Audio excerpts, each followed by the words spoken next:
Assalamualaikum warahmatullahi wabarakatuh. Alhamdulillah, apa kabarnya Sobat Cermat Channel di mana saja berada? Semoga dalam keadaan baik bahagia selalu sehat, diberi kemudahan dalam beraktivitas. Ayo channelnya di subscribe, like, komen, semoga menjadi nilai kebaikan. Di kesempatan ini saya Saddam Hussein akan menyajikan kisah tentang gadis cantik Cina Bangka yang seorang pendeta dinikahi seorang pemuda muslim pedesaan. Ayo langsung saja kita simak perjalanan kisahnya berikut ini. Seorang wanita yang seluruh hidupnya dipersembahkan untuk menyebarkan Injil, namun takdir membawanya ke jalan yang tak pernah ia bayangkan. Namanya Evelyn Lai, seorang pendeta wanita keturunan Tionghoa asli Bangka Belitung, berusia 35 tahun. Ia begitu menawan, kulitnya cerah bersih, senyumannya anggun, dan cara berbicaranya begitu meyakinkan. Kehidupannya pun bergelimang kemewahan. Mobil Eropa, hunian megah, dan wardrobe branded adalah bagian dari kesehariannya. Namun bukan itu yang membuat Evelyn terkenal di kalangan gereja-gereja Indonesia. Yang membuatnya dicintai jemaat adalah api semangatnya dalam berkhotbah, suaranya yang lantang, matanya yang bersinar tajam saat bicara tentang kasih Yesus, dan langkahnya yang pasti kala berdiri di mimbar. Tak hanya di kota-kota besar, Evelyn adalah aktivis penginjilan yang sering ditugaskan ke pelosok Indonesia. Dari pedalaman Kalimantan, desa-desa di Flores, hingga pesisir Sulawesi, ia sudah menanamkan salib di banyak hati. Tapi takdir Allah tak ada yang mampu menebak. Suatu hari, Evelyn melakukan perjalanan misi ke daerah pinggiran Jakarta Timur. Hari itu panas terik, dan ia bersama dua rekannya berhenti di sebuah restoran sederhana untuk makan siang. Tempat itu jauh dari kesan elit. Dindingnya hanya triplek, kipas angin tua bergoyang pelan, dan aroma masakan kampung memenuhi udara. Di sanalah mata Evelyn bertemu dengan pemuda pelayan restoran itu. Namanya Ilham Darmawan, usia 30 tahun. Meski berpakaian sederhana, tubuhnya tegap, wajahnya bersih, dan matanya memiliki ketenangan yang mencolok. Saat Ilham menyajikan makanan, Evelyn sempat menyapanya. "Mas, kamu muslim, ya?" "Iya, Bu," jawab Ilham sambil tersenyum sopan. "Kamu pernah baca Injil?" Ilham hanya tersenyum, lalu menjawab singkat, "Pernah, Bu, tapi saya lebih memilih Al-Quran." Jawaban itu seperti pecut halus yang mencambuk rasa ingin tahu Evelyn. "Kenapa? Apa yang membuatmu memilih Al-Quran? Padahal Injil berbicara tentang kasih yang menyelamatkan." Ilham tersenyum kecil. Ia tidak membalas dengan retorika, hanya mengatakan, "Jika Ibu berkenan, saya lebih senang berdiskusi di waktu luang. Saya tak ingin membahas agama sambil Ibu sedang lapar. Nanti Ibu bisa salah paham dengan agama saya hanya karena nasi belum masuk perut." Evelyn terkejut dan tertawa. Dari percakapan itu, mereka saling bertukar nomor. Evelyn mengira hanya akan menjadi relasi misi semata. Tapi siapa sangka, seminggu setelahnya, Ilham mengirim pesan WhatsApp. "Bu Evelyn, saya sudah cari kutipan yang Ibu maksud dari Lukas pasal 6. Tapi saya juga ingin Ibu melihat ayat dari Quran surat Al-Maidah ayat 72. Saya yakin kita bisa berbincang lebih dalam lagi." Begitulah, perkenalan yang singkat berubah menjadi diskusi virtual panjang. Setiap malam, Evelyn mulai larut dalam perdebatan, membaca ulang Injilnya, dan membuka terjemahan Al-Quran di Google.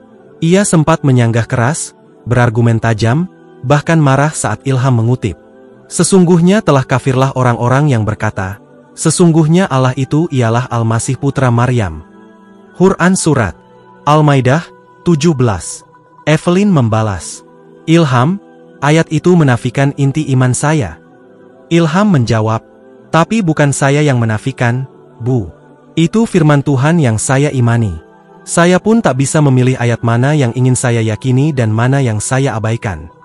Diskusi demi diskusi membuat Evelyn gelisah. Ia mulai merasa goyah. Ia membaca ulang kitab Perjanjian Lama dan membandingkannya dengan Al-Quran. Ia mencari konsep tauhid dalam kitab Mazmur, membaca tentang Ibrahim, Musa, hingga Yesus, Isa AS. Dan semua itu membuat pikirannya bertambah ruwet, tapi hatinya terasa lebih ringan. Sampai akhirnya, pada suatu malam dalam pertemuan mereka yang kesekian di sebuah taman kecil dekat masjid, Evelyn menatap Ilham dan berkata, "Ilham, aku mulai merasa bahwa Tuhan bukan 3 pribadi, tapi 1. Dan Yesus bukan Tuhan, tapi utusan." Ilham tak menjawab. Ia menunduk, dan air matanya mengalir. Kalau itu benar yang ibu yakini, maka Allah sedang memberi ibu cahaya, katanya lirih. Dan malam itu, di taman kecil yang sederhana, tanpa podium atau keramaian, Evelyn mengucapkan 2 kalimat syahadat, dipandu ilham, dengan suara bergetar namun mantap. Sahabat inspiratifku yang berbahagia, perjalanan hijrah Evelyn baru saja dimulai. Kemewahan, reputasi, dan komunitasnya akan diuji. Bagaimana ia meninggalkan dunia lamanya? Bagaimana seorang pendeta wanita cantik asal Bangka Belitung bernama Evelyn Lai, aktivis penginjilan yang terkenal karena semangat khotbahnya, justru menemukan cahaya Islam dari pertemuannya yang tak terduga dengan seorang pelayan restoran kampung, Ilham Darmawan. Namun sahabat, mengucap syahadat hanyalah permulaan. Hijrah sejati dimulai saat kenyamanan hidup diuji, dan iman diuji oleh badai. Berita yang mengguncang dunia gereja. Keesokan harinya setelah Evelyn mengucap 2 kalimat syahadat, kabar itu seperti petir menyambar langit cerah. Salah satu rekannya dalam misi penginjilan yang curiga terhadap perubahan sikap Evelyn mulai menyelidiki. Lalu tersebarlah rekaman suara dari taman malam itu. Suara Evelyn yang mengucap syahadat direkam diam-diam oleh seseorang yang kebetulan lewat. Grup-grup WhatsApp internal gereja mulai bergemuruh. Di antara isi pesannya, pendeta Evelyn telah murtad. Pengkhianatan. Dia dipengaruhi pelayan kampung. Dia harus dipecat dan tidak boleh lagi menyentuh mimbar. Evelyn dipanggil oleh dewan gereja tempat dia menjadi pendeta utama. Namun ia menolak hadir.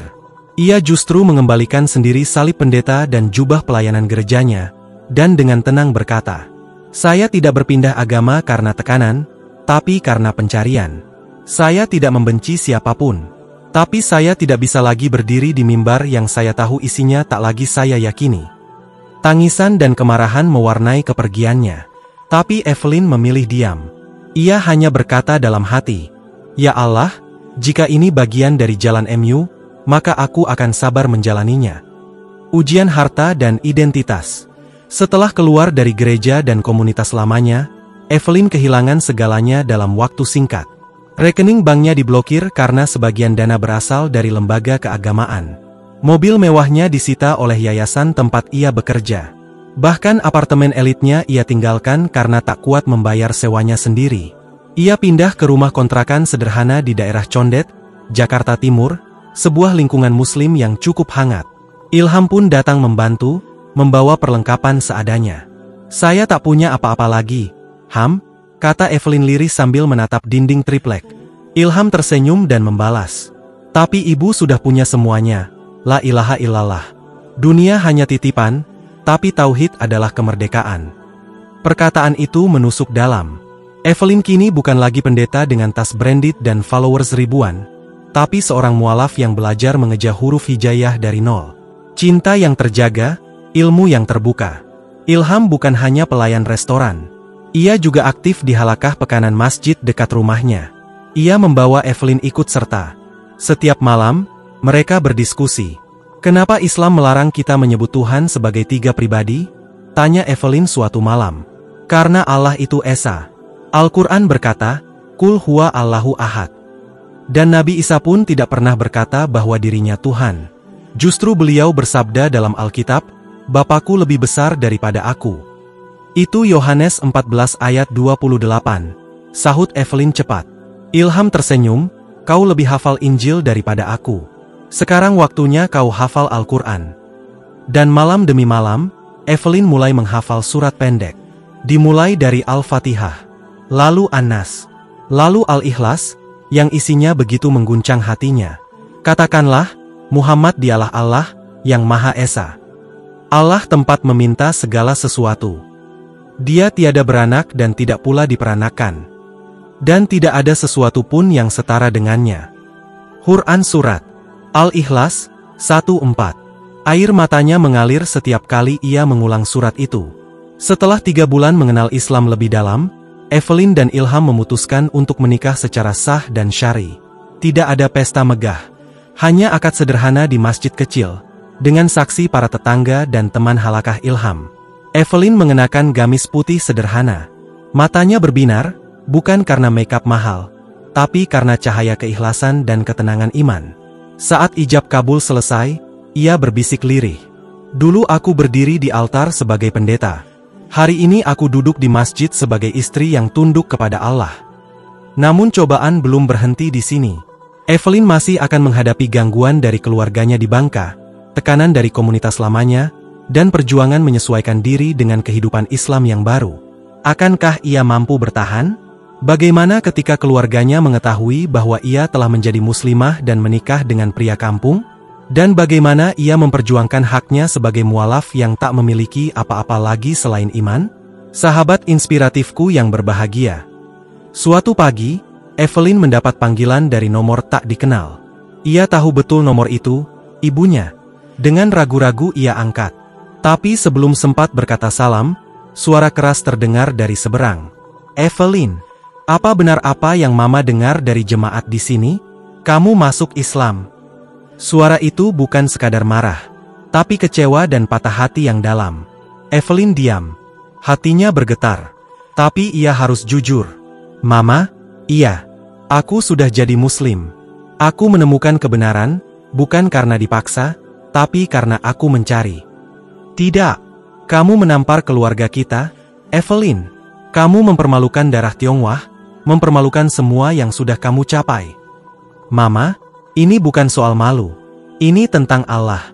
Aku ingin menyembahnya sebagai Tuhan yang Esa, tanpa perantara.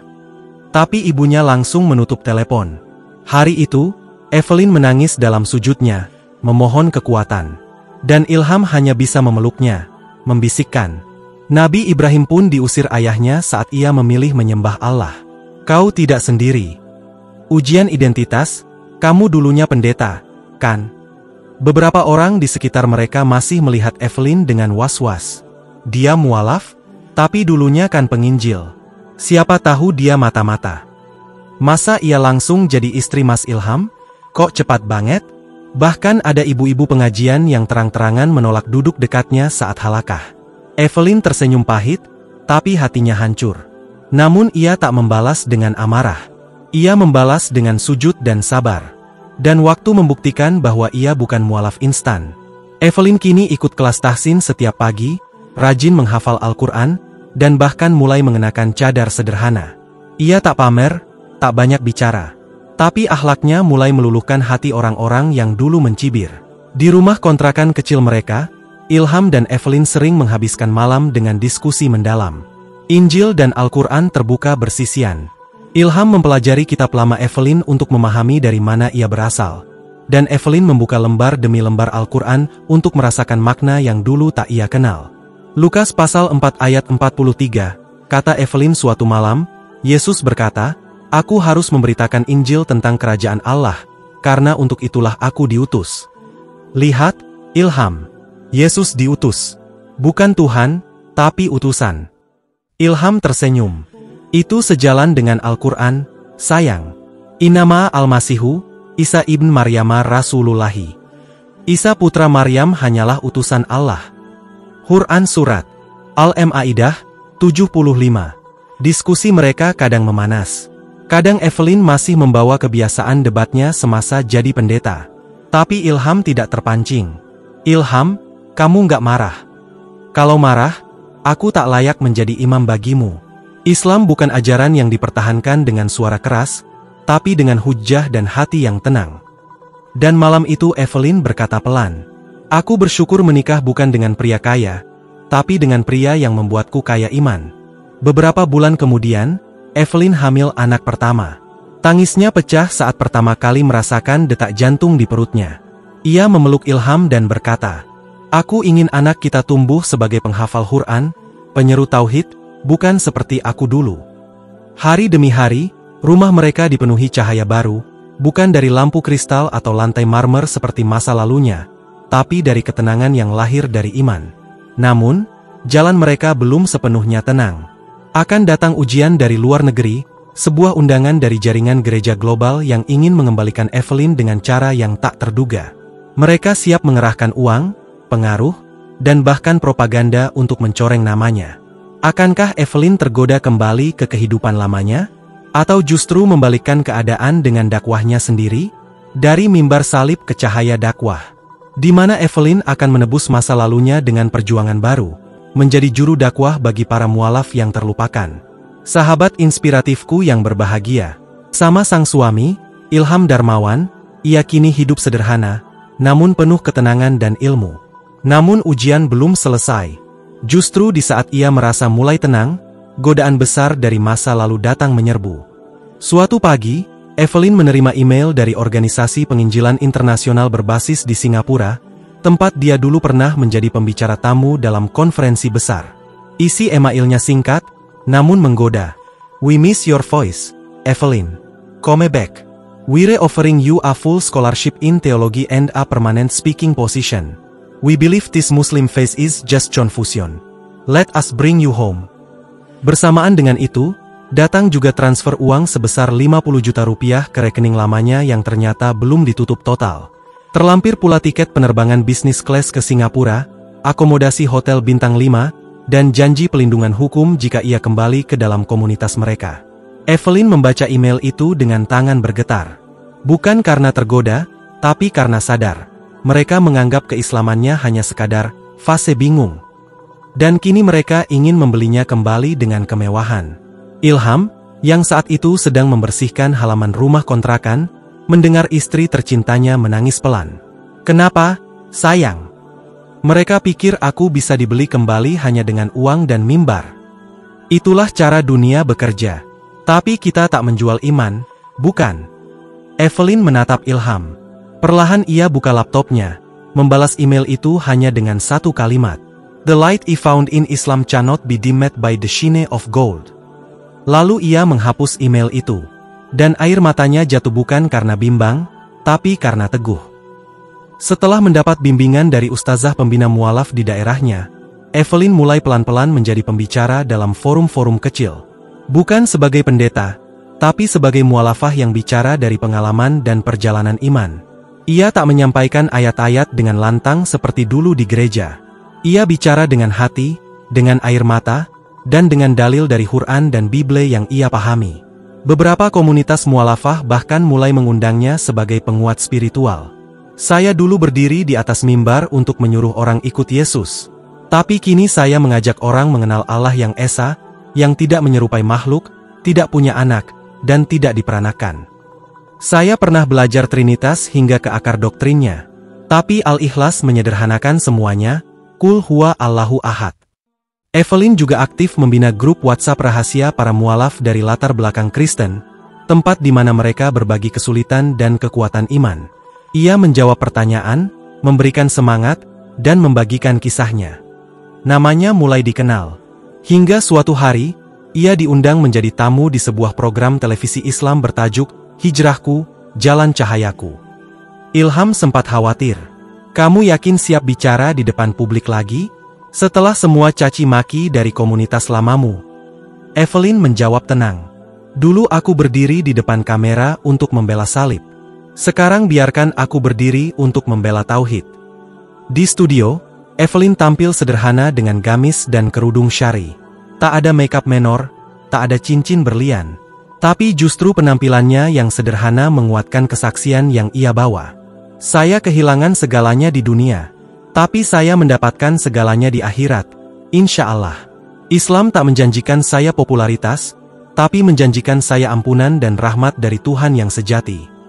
Penonton di studio terdiam. Beberapa menangis. Bahkan host acara itu pun terharu dan berkata, "Ibu Evelyn, kisah ibu telah menguatkan banyak hati yang ragu di luar sana." Dan setelah acara itu, Evelyn mendapat ratusan pesan dari para mualaf dan juga orang-orang Kristen yang sedang mempertanyakan keyakinannya.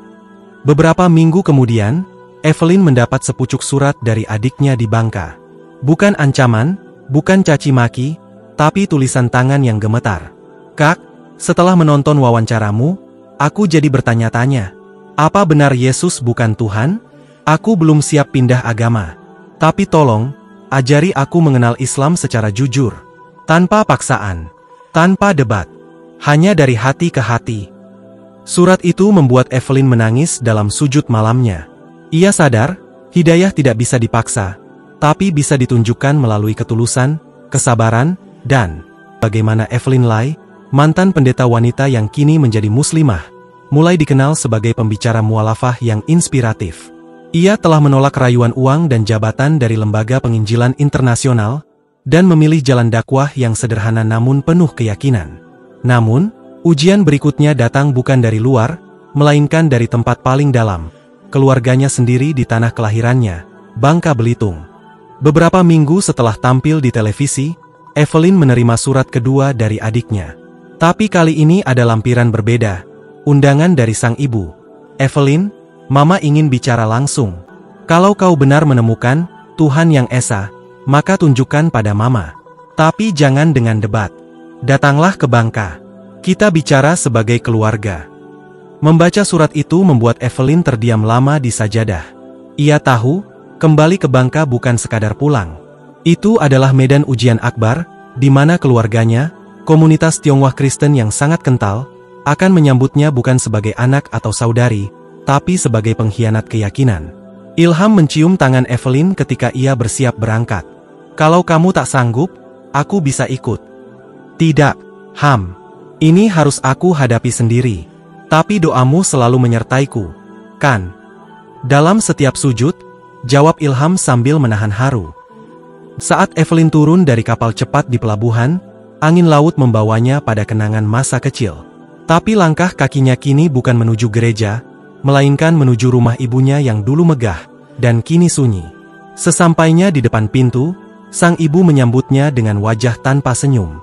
Tak ada pelukan, hanya tatapan tajam bercampur rindu.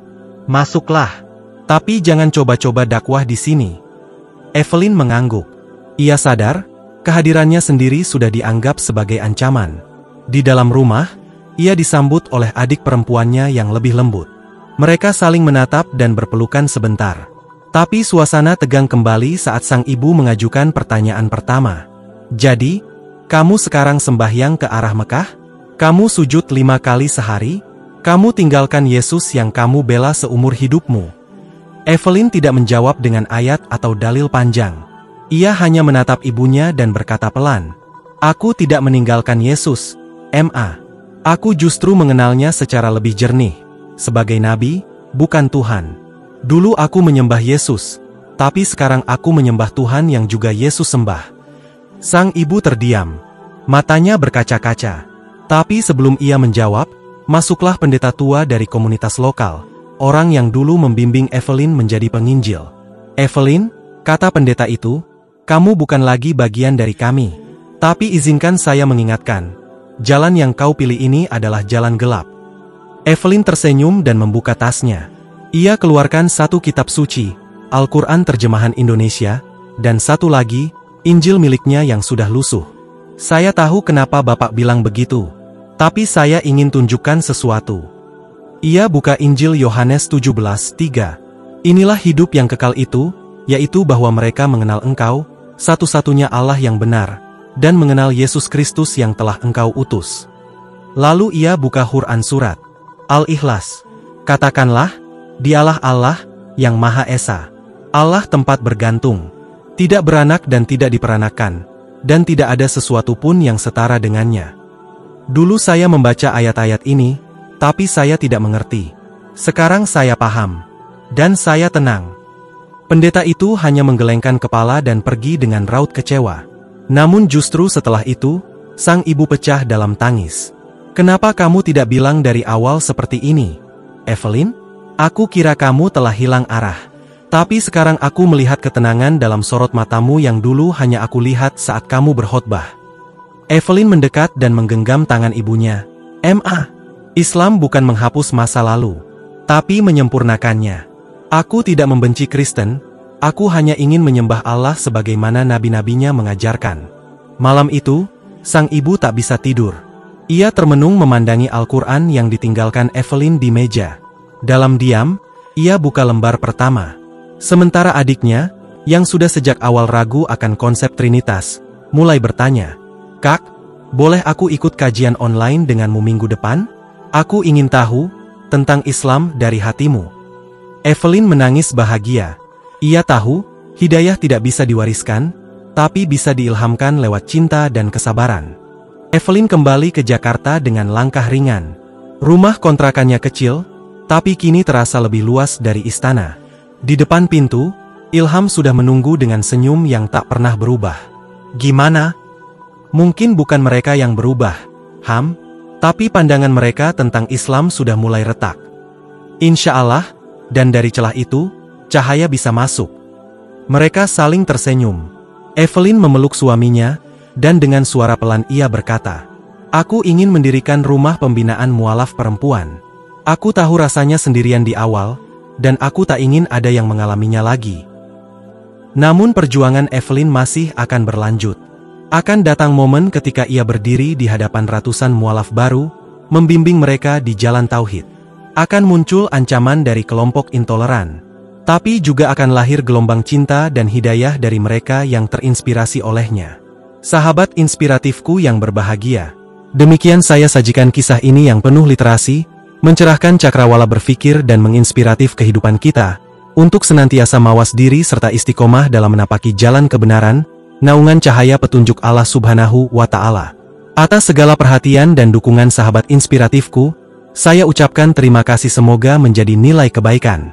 Saya Saddam Hussein mohon pamit undur diri, dan sampai berjumpa kembali di video inspiratif lainnya. Saya sudahi perjumpaan ini dengan mengucapkan, wassalamualaikum warahmatullahi wabarakatuh.